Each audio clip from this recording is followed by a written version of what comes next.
Who let the civilian play with our rifles? The snickers echoed as a small woman quietly adjusted her stance at the military range. Contemptuous eyes stared another outsider among real Marines, but when her sleeve slid back exposing a faded SEAL Team tattoo on her wrist, the entire range fell silent. The SEAL commander froze mid-stride. Who was she, and why did one old tattoo make a hardened Special Forces commander stop in his tracks? Riley Shaw was 32 years old and professionally invisible. 4 years ago, she'd been someone entirely different, someone whose name appeared in classified after-action reports that would be sealed for decades, someone who'd earned the right to wear the SEAL trident through trials that broke most people before they even began. Now she was nobody special, a quiet woman who worked as a firearms technician at a small gun repair shop fixing weapons for hunters and weekend warriors who had no idea what real combat looked like. Her military records were mostly sealed. What remained was just paperwork, honorable discharge, medical leave, standard bureaucratic language that revealed nothing about missions that officially never happened or teammates who'd paid the ultimate price in places that didn't appear on any map today. Her friend Marcus had convinced her to visit Fort Brixton's rifle range. "Come on, Shaw, you miss it, don't you? Just watching, that's all sure." She'd said no 3 times before finally agreeing. Mostly because Marcus wouldn't stop asking, and partly because some buried part of her did miss the familiar weight of military-grade weapons and the precision that had once defined her existence. The range was busy with Marines running basic marksmanship drills, young faces, eager voices, the kind of enthusiasm that came from thinking you understood what combat meant. Based on training scenarios and simulator exercises, Riley stood at the far end, trying to blend into the background, but a woman in civilian clothes at a military firing range was like a neon sign impossible to ignore, especially when that woman looked small enough that the recoil from a standard-issue rifle might knock her down. "Mind if I borrow this?" she asked quietly, gesturing toward an unattended M4 carbine. The range safety officer glanced at her civilian clothes and shrugged. "Knock yourself out. Just don't embarrass yourself." Riley picked up the weapon with movements that were too smooth, too automatic for someone who supposedly worked on guns rather than firing them. She chambered around, adjusted her stance, and took aim at a target 200 meters downrange. No practice shots, no sight adjustments, just the calm breathing pattern that had served her through sniper training and close-quarters combat, in places where one mistake meant death for your entire team. 5 shots in rapid succession. The sound was crisp, controlled. Each round fired with mechanical precision that spoke of thousands of hours of training and years of experience that couldn't be faked when the shooting stopped. Riley lowered the weapon and set it carefully on the bench at the distant target, a single, ragged hole marked where all 5 bullets had clustered dead center in the bullseye. The Marines who'd been watching fell silent. Even their instructor stopped mid-sentence, staring downrange at shooting that exceeded military sniper standards by a considerable margin. Probably just lucky, one of the younger Marines muttered, but his voice carried uncertainty rather than conviction. Riley said nothing. She learned long ago that explanations usually made situations more complicated than they needed to be. Better to let people draw their own conclusions, even when those conclusions were completely wrong.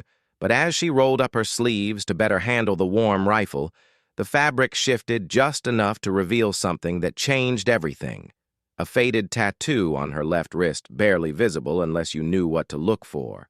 The SEAL Team 9 trident with scars running parallel to the ink marks that only came from the kind of training that had a casualty rate higher than most people knew existed. Commander Blake Harrison was walking past the civilian section when he caught sight of the impossible shooting display. He'd been planning to ask whoever had produced such exceptional marksmanship about their background. That's when he spotted the tattoo, and that's when he realized he wasn't looking at a civilian at all. A group of young Marines gathered around the target display, staring at Riley's impossible shot grouping. Must have been beginner's luck. One recruit said loud enough for her to hear, "Let's see if she can do that again or if it was just a fluke." Another Marine snickered. "Maybe she's better at hitting paper targets than taking selfies. That's about all civilians are good for these days." Riley ignored them, but the words triggered memories she'd spent 4 years trying to bury night operations in hostile territory teammates who trusted her to cover their backs. The weight of responsibility that came with being the only thing standing between success and catastrophe. She'd heard variations of this mockery. Her entire military career, from instructors who thought women had no place in special operations to enemy combatants who'd underestimated her until it was too late. The doubt and dismissal were nothing new. What was new was how much it still stung after all this time. "You know what I think?" a female Marine said, stepping closer with the aggressive confidence of someone who'd never faced real danger. "I think she's one of those military groupies, probably watches too many movies and thinks she knows what real fighting looks like." The group laughed, their voices carrying across the range with casual cruelty. They saw exactly what Riley wanted them to see. A small, quiet woman playing dress-up with equipment she didn't understand. If only they knew what she'd sacrificed to earn the right to hold that rifle. The memories came unbidden sand and blood, and the sound of helicopter rotors in the distance, the feeling of a sniper rifle in her hands as she provided overwatch for extraction teams, the moment when everything went wrong and heroism became liability. When saving lives became grounds for discharge, Riley gripped the M4 tighter, her sleeve riding up slightly to reveal more of the faded tattoo. The SEAL Team 9 trident looked like nothing special to untrained eyes. Just old ink that had lost its sharpness over the years, but to those who knew what to look for, it was documentation of service in a unit that recruited from the top 1% of an already elite force. "Let's give her another chance," the first Marine said mockingly. "Maybe she can tell us all about combat tactics she learned from video games. More laughter, more assumptions, more evidence that some lessons could only be learned through experience that most people would never survive." Riley had started to respond when Commander Blake Harrison appeared at her shoulder. She hadn't heard him approach, which was impressive, considering her training had made her hyper-aware of potential threats from any direction. "Interesting shooting?" he said quietly, his voice carrying the authority that came with decades of military service. "Thank you, sir," Riley replied, not looking up from the rifle she was carefully cleaning. Blake's eyes moved from her face to her hands, noting the efficiency of her movements, the familiarity with the weapon that spoke of extensive training. Then his gaze dropped to her wrist where the sleeve had pulled back enough to reveal the tattoo. That's when everything changed. Blake had been with SEAL teams for 15 years. He'd served with some of the most elite warriors in the American military, had seen courage and confidence in forms that most people couldn't imagine. But the tattoo on Riley's wrist wasn't just any SEAL insignia. It was Team 9 with scars running parallel to the ink. Blake knew that combination. He'd heard whispers about it in the kind of conversations that happened in the secure facilities stories that were passed down through the SEAL community. Like legends, stories about a female operative with the call sign Ghost who'd completed missions that existed only in classified files. Someone who'd survived an operation in the Zagros Mountains that had officially never happened. Someone who'd extracted hostages from a situation that military planners had written off as impossible. Someone who'd disappeared from active duty after an incident that raised more questions than it answered. Blake studied Riley's face, comparing it to memories of briefings and half-glimpsed photographs in folders marked with classifications above his clearance level. The quiet confidence, the way she moved the shooting that exceeded standards most military snipers couldn't achieve. "My God," he whispered, barely audible, "it's really you." The Marines who'd been mocking Riley had gone quiet, sensing that something significant was happening, but lacking the context to understand what it meant. Riley looked up, meeting Blake's eyes with the steady gaze of someone who'd faced down threats that would terrify most people. She didn't confirm or deny his recognition. She didn't need to. The laughter had stopped. The mockery had vanished, because sometimes the truth doesn't need to be spoken aloud. It just needs to be seen etched in skin and scars, as a reminder that legends are still walking among us. Do you believe in legends? And what would you do if one day you realized the person standing right in front of you was a living legend? The laughter died, the jeers faded, because sometimes the truth doesn't need to be spoken, it only needs to be seen, etched into skin as a reminder that legends still walk among us. Do you believe in legends? And what would you do if you realized the person standing right in front of you was a living legend?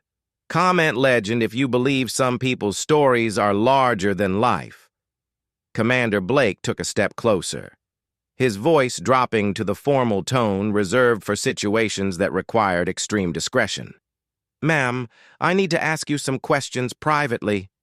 Riley nodded once setting down the M4 with the same careful precision she'd used throughout the encounter around them. The Marines had stopped their training exercises, sensing that something significant was unfolding but lacking the clearance level to understand what it meant. Name Blake asked quietly. "Shaw. Riley Shaw. SEAL Team 9 discharged 4 years ago." The words hung in the air like live ammunition. Blake's face went through several expressions as he processed what he just heard. SEAL Team 9 wasn't just another unit. It was the Ghost Squadron, the team that handled operations so classified that their very existence was debated in conspiracy forums. Team 9. Blake repeated slowly, "But you're the ghost of Coronado." Riley finished quietly. "Yeah, I know what they call me." The young Marines who'd been mocking her just minutes before now stood in awkward silence, finally understanding that they'd been insulting someone whose combat record probably exceeded their collective experience. The female Marine who'd called her a military groupie had gone pale, as if she just realized she'd been making fun of her own hero. Blake studied Riley's face with the intensity of someone trying to reconcile legend with reality.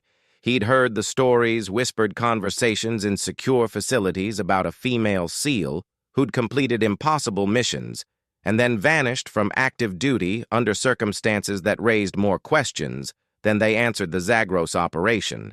He said, carefully testing whether she'd acknowledged details that existed only in the most classified files officially never happened. Riley replied with a slight smile that didn't reach her eyes. 12 hostages extracted from a compound that intelligence said was impenetrable. Turns out intelligence was wrong about a lot of things. Blake nodded slowly. Pieces of a puzzle he'd never expected to solve falling into place, and the discharge. Riley's expression hardened slightly. Politics, someone needed to take responsibility. When the mission went public, easier to blame the operator than admit the planning was flawed from the start. The admission carried weight that extended far beyond personal grievance. Blake understood the subtext. Riley had been scapegoated for an operation that had saved lives but embarrassed politicians. Her heroism had become liability when success became too visible for comfort. "The shooting we just witnessed," Blake said, gesturing toward the target downrange. "That wasn't luck, no sir, it wasn't. And the way you handled that weapon, muscle memory doesn't fade, even when everything else does." Blake made a decision that would have ramifications far beyond the firing range. He turned to address the Marines who'd been watching the exchange with growing confusion and dawning respect. "Listen up, people. You've just witnessed something that doesn't happen often in a military career. You've met a legend." The young Marines shifted uncomfortably, uncertain how to process the transformation of someone they'd been mocking into. Someone their commander was treating with reverence. This woman. Blake continued, his voice carrying the authority of someone who'd earned respect through decades of service-completed missions that officially don't exist. She saved lives in situations that military planners had written off as impossible. She served with distinction in a unit that represents the absolute pinnacle of military excellence. Riley remained silent throughout Blake's impromptu speech, her expression neutral. She'd learned that explanations usually made things more complicated, and she had no interest in becoming anyone's inspiration story. But Blake wasn't finished, and she was discharged not because she failed, but because she succeeded too well, because saving lives became politically inconvenient for people who've never faced real danger. The firing range had gone completely quiet. Even the distant sounds of other training exercises seemed muted, as if the entire base had paused to absorb what was happening. "Ma'am," Blake said, turning back to Riley with genuine respect, "it would be an honor to have you share your expertise with our trainees if you're willing." Riley considered the offer carefully for 4 years. She'd avoided anything that might draw attention to her past. She'd learned to be invisible, to let people underestimate her, to accept their assumptions, rather than correct their misconceptions. But looking at the faces around her young Marines who'd gone from mockery to awe in the space of a few minutes, she realized that some knowledge was too valuable to keep hidden. "What did you have in mind?" she asked. "Combat marksmanship, close-quarters tactics, the kind of real-world skills that can't be learned from manuals or simulations." Riley nodded slowly. "I can do that?" Blake's smile was the first genuine expression of joy she'd seen from him since their conversation began outstanding. "When can you start now?" "If you want." Blake turned to the Marines who'd been observing the exchange. "You heard the lady form up for advanced training, and I suggest you pay very close attention to everything she tells you as the Marines scrambled to organize themselves." Blake leaned closer to Riley. "Can I ask you something personal?" "You can ask." "Do you regret it?" "The discharge. The loss of recognition." "Everything you gave up." Riley looked out across the firing range, watching young Marines prepare for training that might someday save their lives in situations they couldn't yet imagine. "I regret that good people died for bad reasons," she said quietly. "I regret that politics matter more than results, but I don't regret doing what was right even when it cost me everything." Blake nodded, understanding, passing between them like shared classified information. "The Marines you're about to train," he said, "they're lucky to learn from someone who understands that some things are more important than career advancement." Riley picked up the M4 again, checking the action with movements that spoke of expertise that couldn't be faked or forgotten. "Let's hope they never have to use what I'm going to teach them," she said. "But if they do, they'll be ready." As she walked toward the assembled Marines, Riley felt something she hadn't experienced in 4 years. Not vindication that would require caring about the opinions of people who judged her unfairly, but purpose. The knowledge that her skills, her experience, her hard-won wisdom could still serve something larger than herself. The ghost of Coronado was about to teach the next generation what real warfare looked like. Words spread through Fort Brixton faster than classified information through intelligence channels within hours. Every Marine sailor and officer on the base had heard some version of the story. The details varied, with each telling. Some said she'd been undercover. Others claimed she'd been testing base security, but the core truth remained constant. The ghost of Coronado had walked among them, invisible and unrecognized, until a moment of casual mockery had revealed who she really was. The Marines who'd made jokes about military groupies and civilian wannabes found themselves the subjects of base-wide discussion, not disciplinary action. Riley had specifically requested that none be taken, but the kind of attention that made young soldiers examine their assumptions about who deserved respect. "I keep thinking about how calm she was," one of them confided to his squad leader weeks later, "even when we were being complete jerks. She never lost her composure, like she'd heard it all before and knew something we didn't." Riley herself had settled into an unofficial role as advanced tactics instructor. Commander Blake had made the arrangement permanent within a week, citing the need for real-world expertise in training programs that had become too dependent on simulation and theory. She worked with small groups teaching skills that couldn't be found in any manual: how to read terrain under stress, how to make split-second decisions when lives hung in the balance, how to maintain accuracy when everything around you was chaos and death. The young Marines approached her training with a reverence that made Riley uncomfortable. At first, they hung on every word, took notes on techniques that she'd learned through trial and error in places that didn't appear on any official map. "Ma'am," one recruit asked during a close-quarters combat session, "how do you stay so calm under pressure?" Riley considered the question while adjusting his stance. "Fear keeps you alive," she said finally, "but panic gets you killed. The difference is training until your responses become automatic. Were you ever scared in combat?"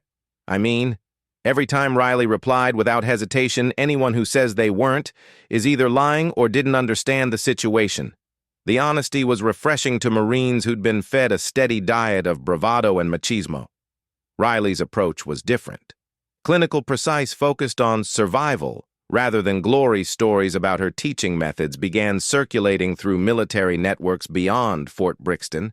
Veteran instructors requested transfers to observe her techniques. Senior officers made unannounced visits to training sessions, quietly taking notes on innovations that exceeded standard military doctrine. A small memorial plaque appeared near the firing range one morning, unofficial and unauthorized but tolerated by base command. It bore no names or specific references, just a simple inscription: "Honor serves in silence." Nobody claimed responsibility for placing it there. But everyone understood its significance. It represented more than Riley's story.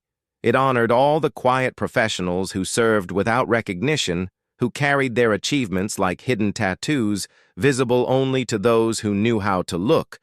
Riley noticed the plaque during one of her morning training sessions, but said nothing about it. She'd learned that some gestures were more powerful when left unacknowledged, that respect given freely was worth more than recognition demanded through official channels. The Marines she trained began carrying themselves differently, not with arrogance but with quiet confidence that came from learning skills from someone who'd proven them. In situations where failure meant death, they'd been taught by a legend, and it showed in everything they did.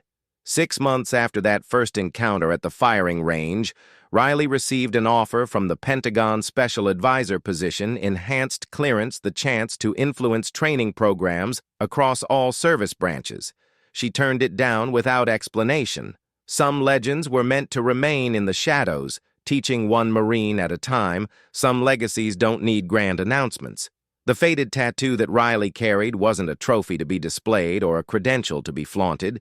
It was a reminder to herself, and to anyone who discovered it, that true service transcends the circumstances that define it. For 4 years, she lived as a ghost, invisible and forgotten, by a system that had once depended on her skills.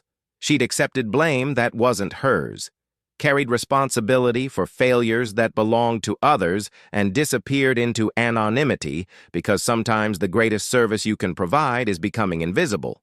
But invisibility has its limits when you've earned the right to wear that ink through trials that break most people before they begin, when you've made split-second decisions that saved lives and protected freedoms that others take for granted, when you've sacrificed everything for ideals that politicians barely understand. That kind of achievement doesn't fade just because bureaucrats decide it's inconvenient. Riley's story reminds us that we live surrounded by invisible legends. The quiet woman at the hardware store might have defused bombs in war zones. The unassuming man working construction might have extracted hostages from impossible situations.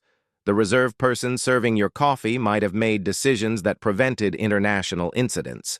They don't wear their achievements like badges of honor because true honor doesn't require recognition.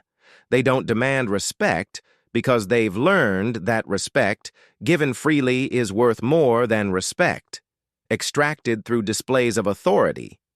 But when circumstances force their true nature into the light, when a sleeve slides back to reveal faded ink, when instincts trained in combat zones become visible to observant eyes, when quiet competence is mistaken for weakness until it can no longer be contained, the revelation changes everything around them. The Marines at Fort Brixton learned that strength comes in forms they'd never been trained to recognize, that courage often looks like calm compliance rather than aggressive confrontation, that the most accomplished warriors are usually the ones who've learned that boasting and bragging are luxuries that professionals can't afford. Riley Shaw walked onto that firing range as a civilian and left as a teacher, not because she demanded recognition, but because circumstances forced the truth of who she was into daylight where it couldn't be ignored.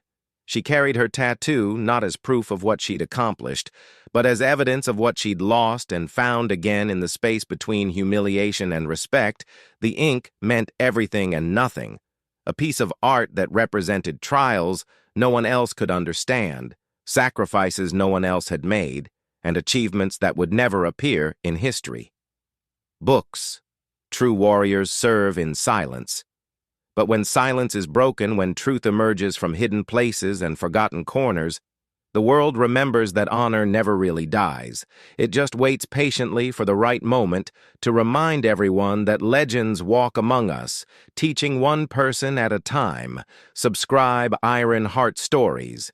If you believe quiet legacies still carry weight, inked not just on skin, but on history itself.